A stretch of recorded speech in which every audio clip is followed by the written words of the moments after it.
Okay, so now we've got everything pretty much cut out. The challenge is always, okay, what little things are coming through that need to be erased and aren't something we want?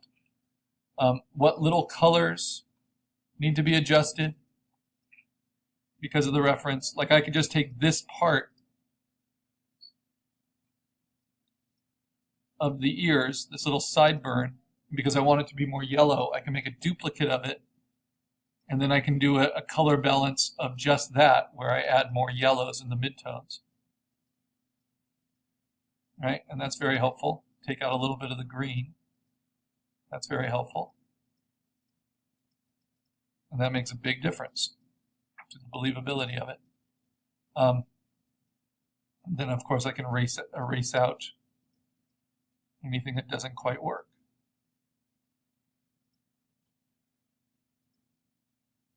And I can even erase it out at a lower opacity and kind of blend my duplicate in with the layer underneath.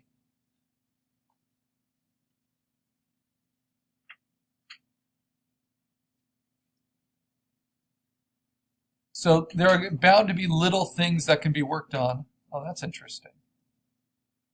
Yeah, the slightly lower opacity eyes work really well. Those are at 74%.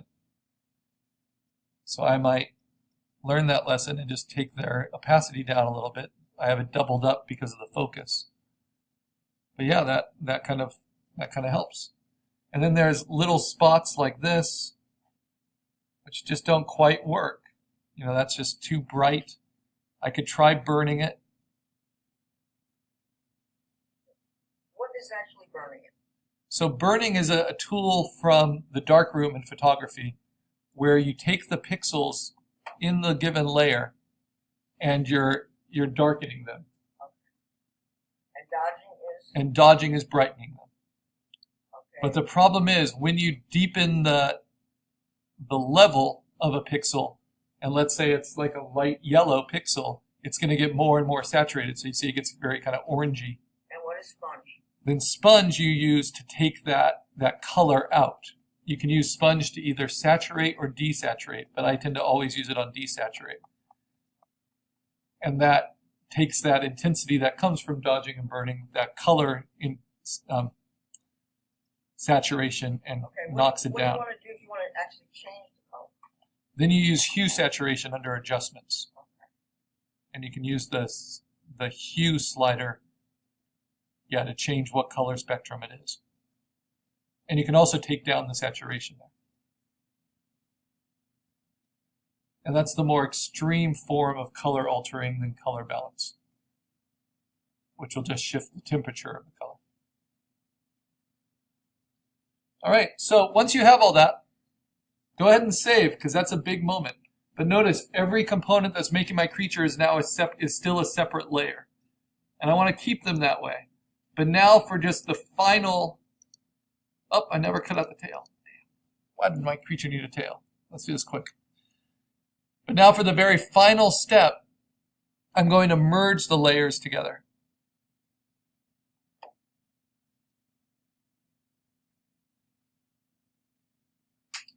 Because if you merge all the layers, except for the background gray, then you can use levels over the whole thing, and you can use color balance over the whole thing.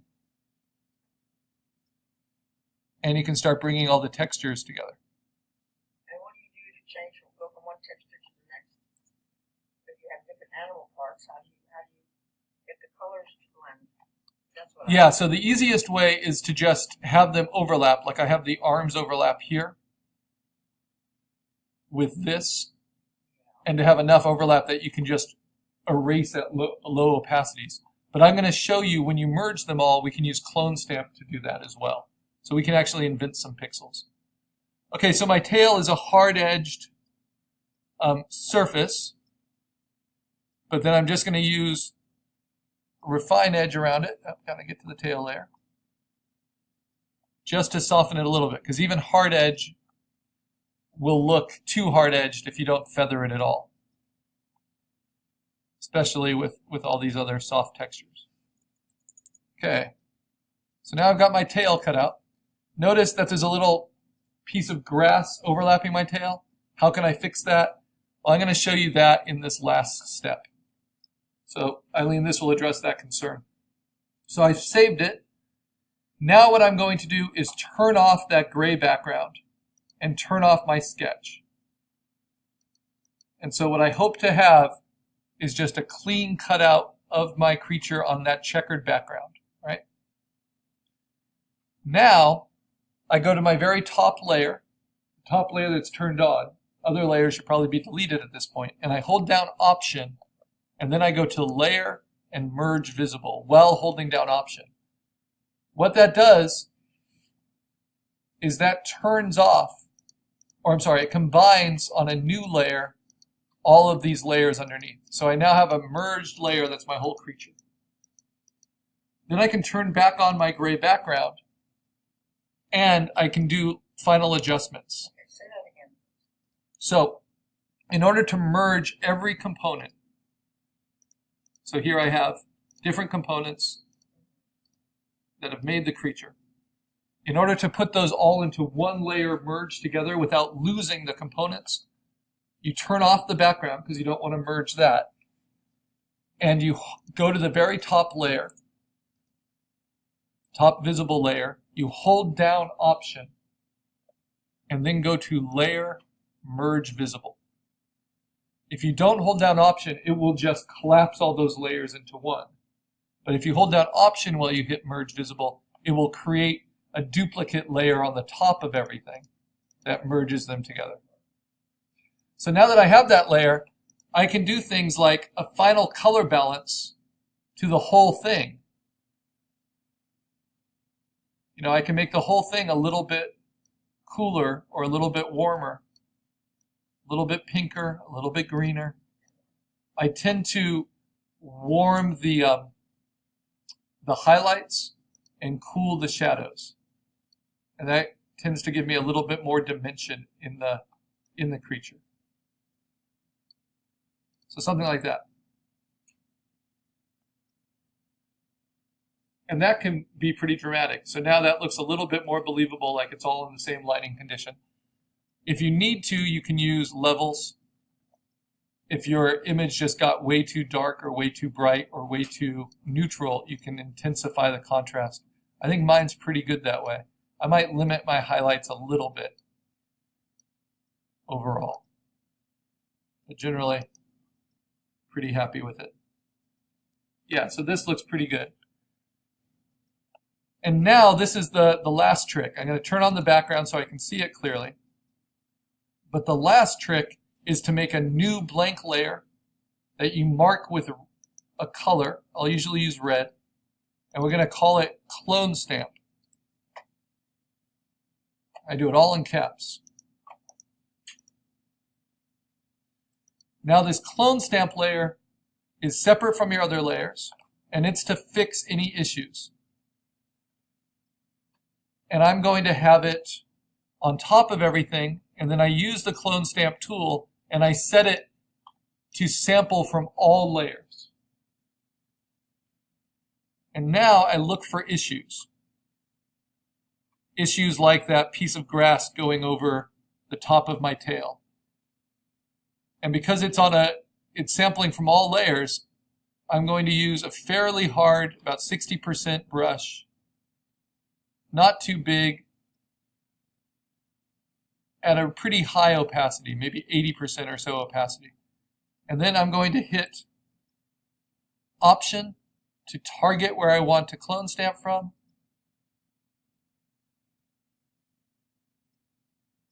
And then I paint. Not creating my own pixels, but using the pixels that are in the image directly. But shifting where they are.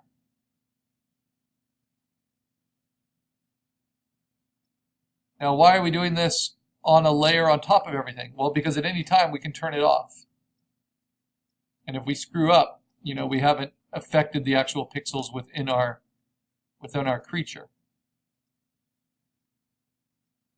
But this can be used to really help different transitions.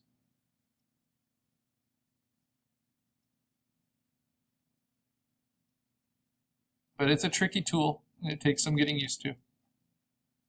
So if you don't have a lot of overlap between certain things, like if I wanted more of this texture under the jaw, let's make my clone stamp a lot bigger. Let's make it very soft edged because I'm dealing with fur. Let's make it a lower opacity. I'm going to target over here and use that fur under the chin.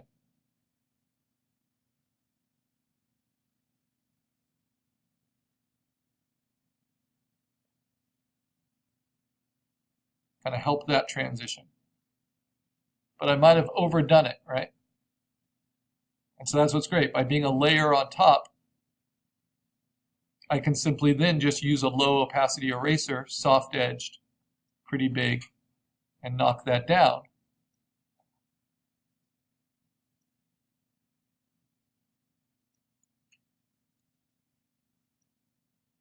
Until it does what I want it to do.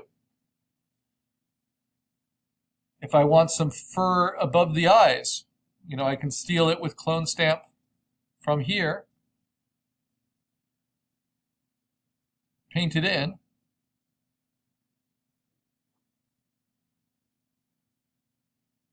the more I hit it, the more opaque it will get. Right? And this is kind of like a surface treatment. So now he's got a little patch of fur there, but it's on its own layer, so then I can go in and cut it out.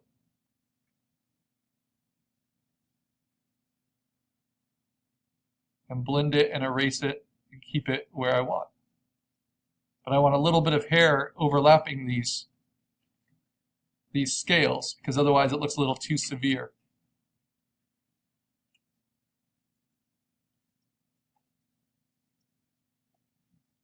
So lots can be done.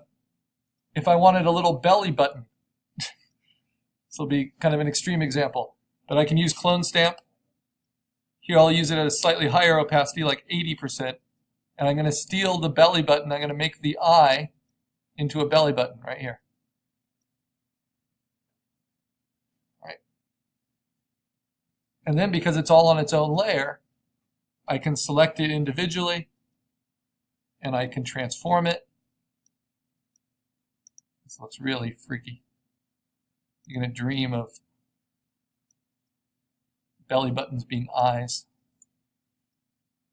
And I can play with its color.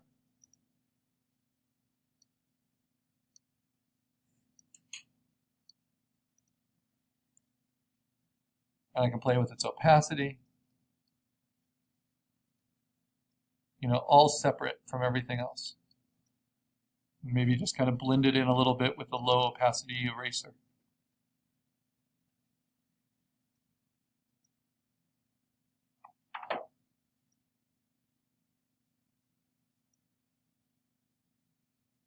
And it's just a little bit too much of a focal point, so I'm going to select that and I'm going to play with its levels. Kind of like the idea of a belly button, but let's really limit how dark it can get.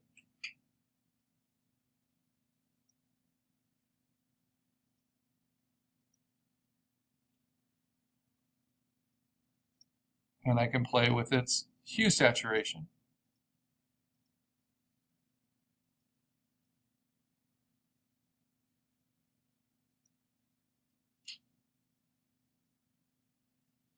And I can play with its color balance. Give it more red.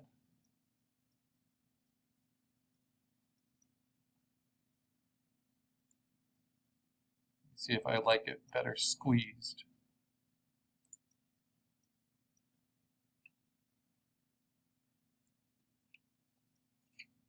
There, what do you guys think? Belly button or no belly button?